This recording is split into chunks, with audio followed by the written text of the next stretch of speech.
Hey, g'day, it's Prezza here. Thanks for joining me today in the shop, and this is a follow-up video on the Bridgeport milling machine. I've done two previous videos on this. One was actually shifting it into the workshop and getting it set in place where it is now. Second one was costing out the purchase of this machine, the shipping, and also the tooling and the electrical requirements for this. And you can go back and look at that. It'll give you a breakdown of what I paid in Australian dollars to get this machine running in my workshop. But toward the end of that video, I was discussing where we were going next with this, and there were some repairs that needed to be done on the table and the lubrication system, and I sort of discussed whether I was going to do a sort of a full strip down and full rebuild, and I was sort of leaning toward the idea of not doing much with the paint apart from sort of doing some spot repairs. So the thing is, this green paint is not original. The Bridgeport shipped with a grey paint, and you can see some of the underlying grey here. And what I was planning to do was just sort of spot sand back those areas and then respray that, and I did get that green colour matched in an industrial enamel. Well, things have moved on, and check out where we are now.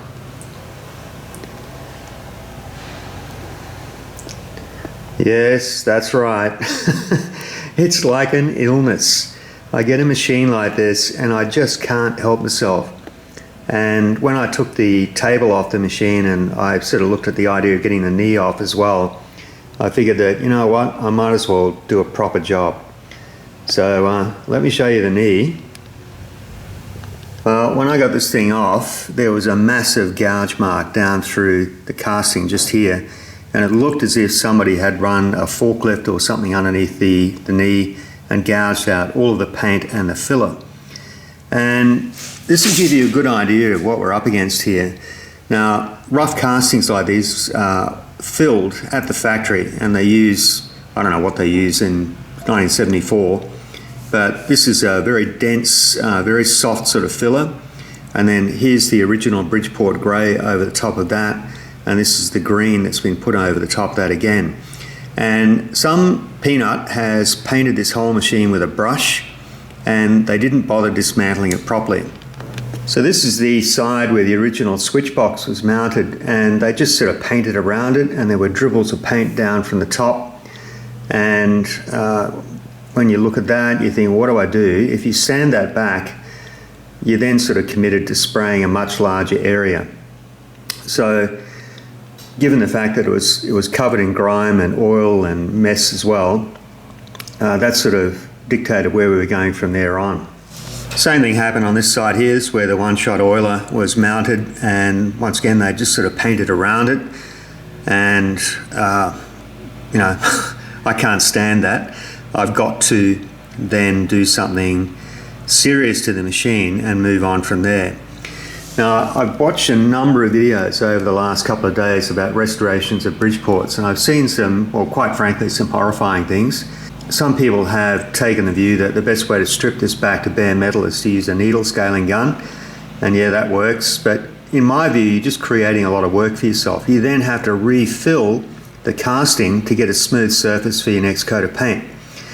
And some people didn't bother, they just painted straight over the raw cast iron, once again with a paintbrush and what looked like a bit of cheap enamel paint. And that typically looks good for about 5 minutes, and then it'll come back to haunt you many years later. So what I've elected to do here is to leave all of the original filler and the original paint as much as possible, and I've sanded back the green paint, at least all of the loose bits. I've hit it then with high pressure air, and that's flaked off any of the green paint that was not adhered properly. Then I've gone at it again. Now this is the tool that I've been using. This is a Rotex sander by Fest tool. These are very, very powerful orbital sander, but they also have an added function where you can rotate that disc under power. So that acts a bit like a disc sander with the random orbit action as well. And that's switchable. So using this button up on top here, you can disengage the power drive to the disc and just use it as a regular random orbit sander. So what I did first was I went along and I did all of the big flat areas, all the bits I could get at, tearing off the paint, the dirt, the grease, and as much as possible leaving the underlying filler intact. Actually, then I went over that with a much finer and smaller orbital sander. I think I used a Makita orbital sander, and that just simply smoothed out and feathered out all of the edges on the different layers of paint. Now, you're not after like a dead flat mirror finish here. What you're looking for is something that doesn't show gross imperfections. So you want to feather out all of your edges so you can't detect anything with your fingers as you run over the top of it. You're going to feel undulations, but that's okay. What you don't want to have is sort of hard edges where you transition from one layer to the next.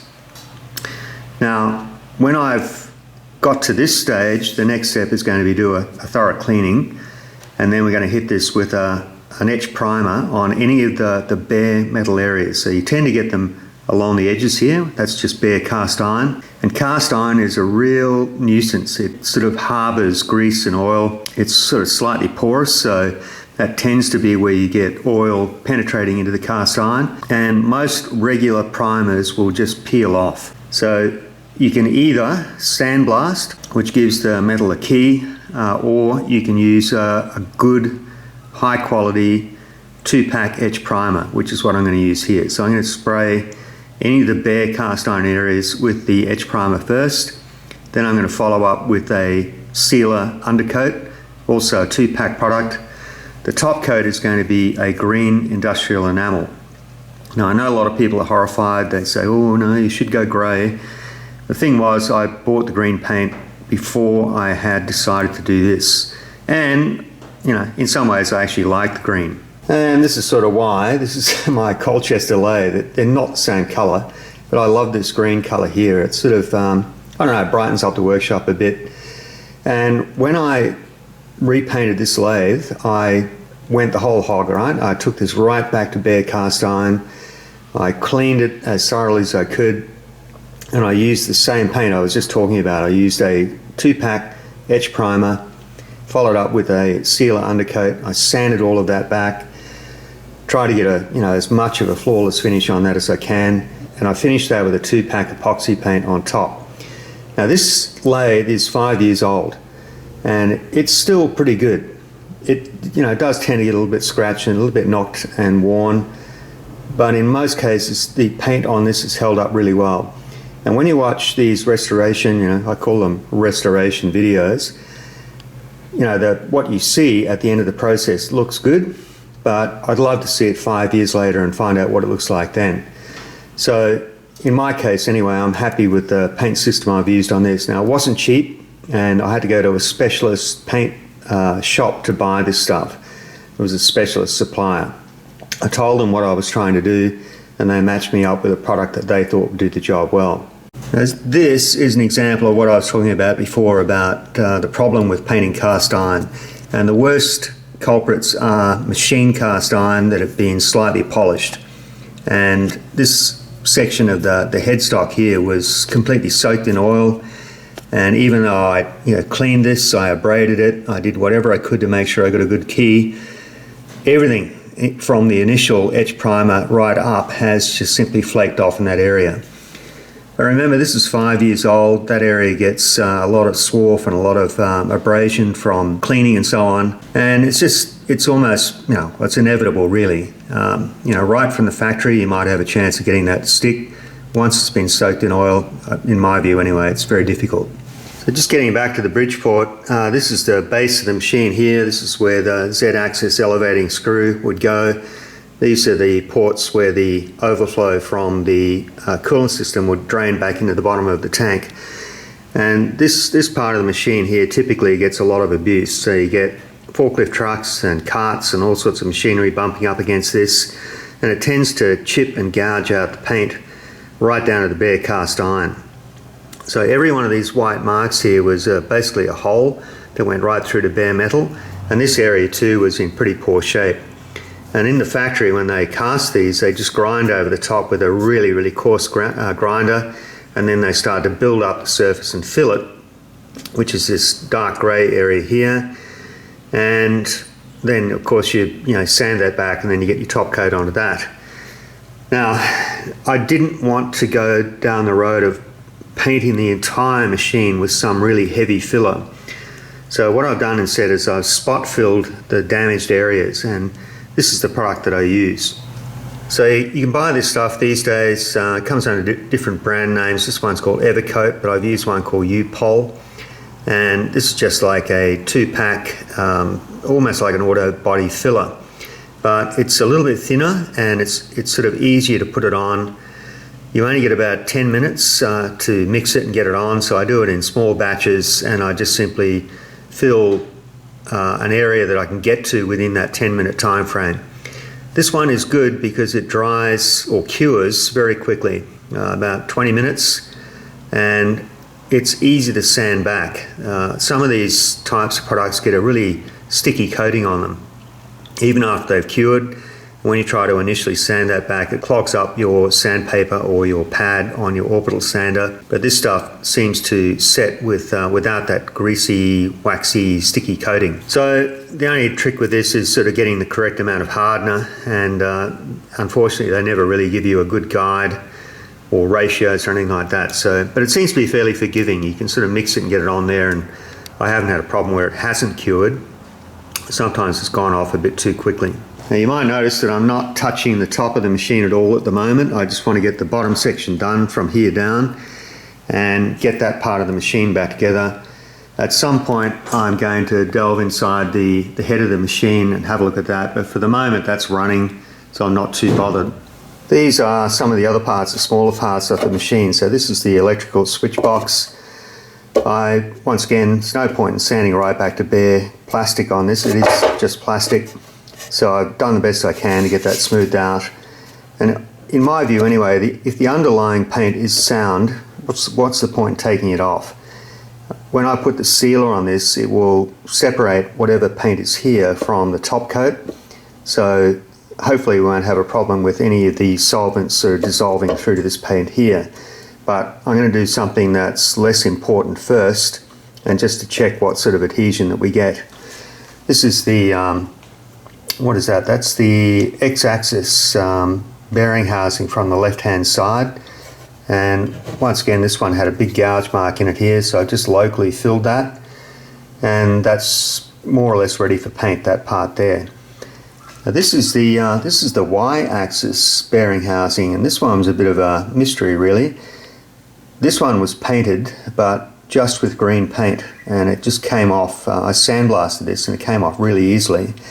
And I checked on Instagram, I asked any people if they knew what the factory finish on this would be, and I've got several different answers. Some people say it was just polished cast iron, and other people have said that it was black. So I've got a number of parts here that are going to be powder coated. So these are the swarf screens off the coolant tank entry points. They've been sandblasted both sides, and I figure they're a good candidate for powder coating. These are the way covers, or the way wiper covers, and these were black, and the black paint came off very easily in the sandblaster, so they're going to be powder coated as well. These are the Adcock and Shipley nameplates that go on the RAM of the machine. Now the genuine, or the American built Bridgeports just had Bridgeport. The Adcock and Shipleys had this mounted onto the RAM. Now this was originally grey in this area here, and the lettering was just simply polished, but I'm going to do this red and then polish out the raised lettering, just simply because the front cover is done in red. And now that my machine is green, I don't think grey is going to look any good with that. So there are a number of parts here that will be powder coated, just simply because I can do it and it's more durable. And then of course we've got these parts that will be painted. Now that brings me on to another point, and that's about the Sandblaster. Now I've done a series of videos on this Sandblaster. This is the Heron Forbes Sandblaster. It goes under Harbor Freight in the USA and various other names. So they're all made in China. And I made my own blast gun for this machine, and also the metering valve that goes on the collection point where the blast media collects and is taken back to the gun. And look, to be honest, it's It's okay. It's certainly not as good as an industrial quality sandblaster, and probably adding a pressure pot to this would help out as well. But I wanted to show you one little upgrade I've done just recently. When I did the upgrade on my sandblaster and I made this sandblast gun, it doesn't have a finger operated trigger like the original gun that was supplied with the Heron Forbes sandblasting cabinet that I've got. So instead of a finger operated trigger, I was using a foot pedal. So this is the pedal that I bought. This came from eBay. It's a fairly cheap unit, die-cast metal. Problem with it is that these ports that connect to your air hose and back to the regulator and then on to the sandblast gun itself are very small. I'm guessing the internal diameter of that fitting there is about 10 millimeters, and I suspect that the internal passageways in the valve are even smaller. And the problem with that is that you tend to get a drop-off in pressure. So as you depress the pedal, the initial pressure set by the regulator is there in the hose, but that rapidly diminishes because you're essentially throttling back the passageways and the regulator can't supply the pressure at a fixed rate. So you tend to get like a burst of high pressure as soon as you press the pedal. That diminishes and drops back. So it's very hard to get a consistent pressure at the gun itself. So this is where I was putting the pedal. It's on the floor in front of the cabinet itself. And you've got to sort of find that with your foot. And it's a fairly lightweight unit, so as you're depressing that, it tends to sort of skid around and knock around on the floor. So you end up doing this sort of weird soft shoe shuffle because you've got your head up against the glass in the cabinet itself. You can't see with your feet, so you're constantly trying to find this thing as you go. So that was a bit annoying. So this was a solution. I'm not going to say my solution because it's not my idea. There was a gentleman named Mike Vaz from Kansas in the United States got in touch with me, and he asked me for the patents to make the metering valve and the blast gun. I passed those on to him, and he suggested that he uses a solenoid valve to connect his air pressure lines to various pieces of equipment in his shop.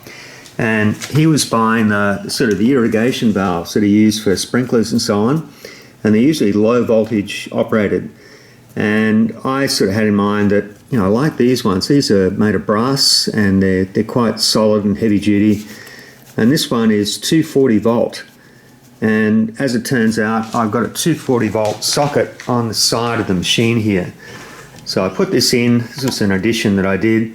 And this is to supply the lighting inside the machine. And this one was spare. So I've used that to connect my solenoid valve, and because I've got 240 volts available, seemed like the logical choice. Now the thing was, how do you switch on that solenoid? Now I had one of these e-stop buttons, and I've removed the latch from that, so it's a like press to operate type of thing here, and it's sort of at just the right height for your knee. So when you move up to the machine, your knee is directly opposite that big red dome button there, and you just got to just bump it with your knee basically and it switches on. So I've got this switched on now, and I've got air pressure in the machine. So if I press that with my thumb, you can hear the air straight away, and the solenoid just clicks, and that's it. It's so simple. Now this plastic box, I think I just bought that from the electronics store. It was just the right size for the interior components there. The little bracket on the back there is just aluminium that I powder coated in red, and that's mounted solidly enough. And of course, as soon as you move up to the machine, well, it's not really in your knee, I suppose, it's your thigh, but I can just simply lean on that, and I've got full control of the gun inside the cabinet. I can see what I'm doing. I know where the switch is. I can just sort of feel it, and I've got nothing on the floor. There's nothing sort of kicking around on the floor that you can get tripped on either. So thanks, Mike. That's it's a really, really good idea. I sort of had in mind that I wanted to put some sort of a knee operated switch, but initially I was thinking about a lever operated valve.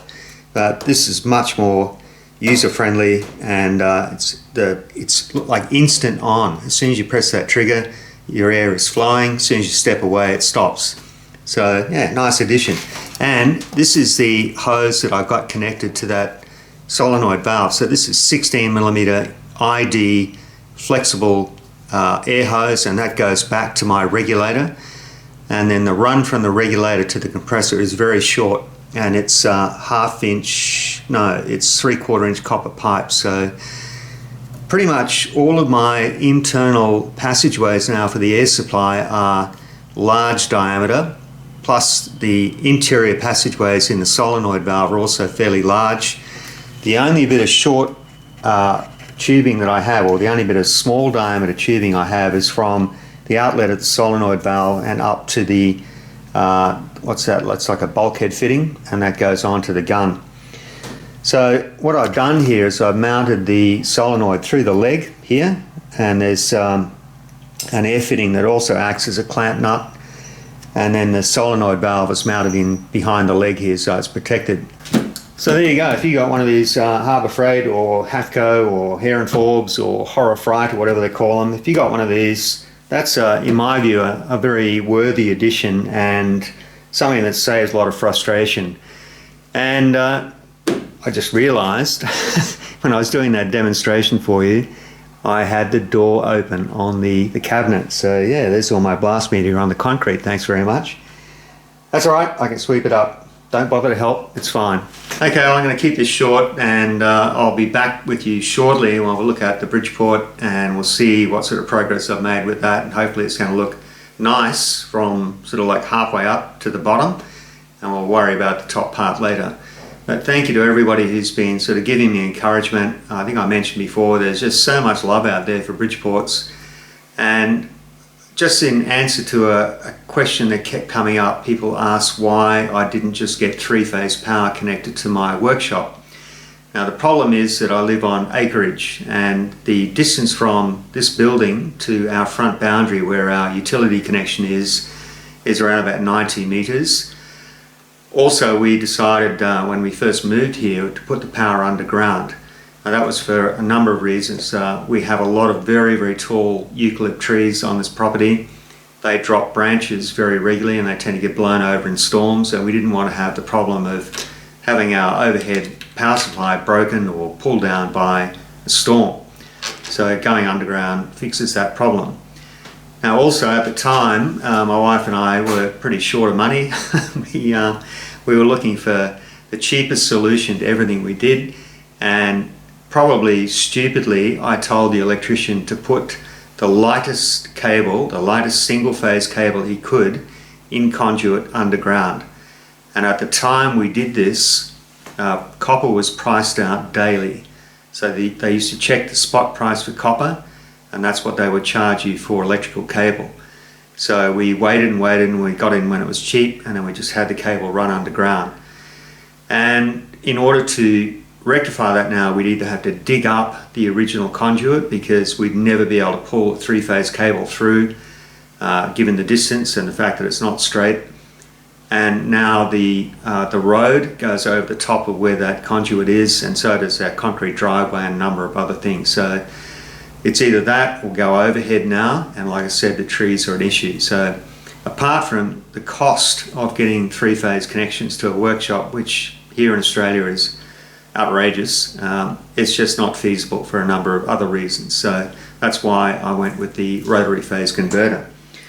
But I don't regret it. It's you know, I can wheel it around the workshop. I can connect it to other machines if I want to. At the moment I don't need to, but that's an option in the future. So I'll wind up here now, and in the next video I think I'm going to be doing something different, but we'll see.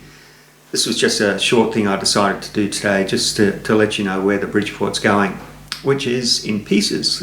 So, but like I said, it's a bit of an illness with me. That's something I sort of feel compelled to do sometimes, and my brain says just leave it alone, just clean it and just use it and enjoy it, and next thing you know it's in pieces on the floor. But will I enjoy using it more if it looks nice? Absolutely. Will it make it any more accurate? No, not really. But I don't play golf and I don't fish, so this is what I do. Okay, it's Prezzo. I'll check you on the next video. See you later.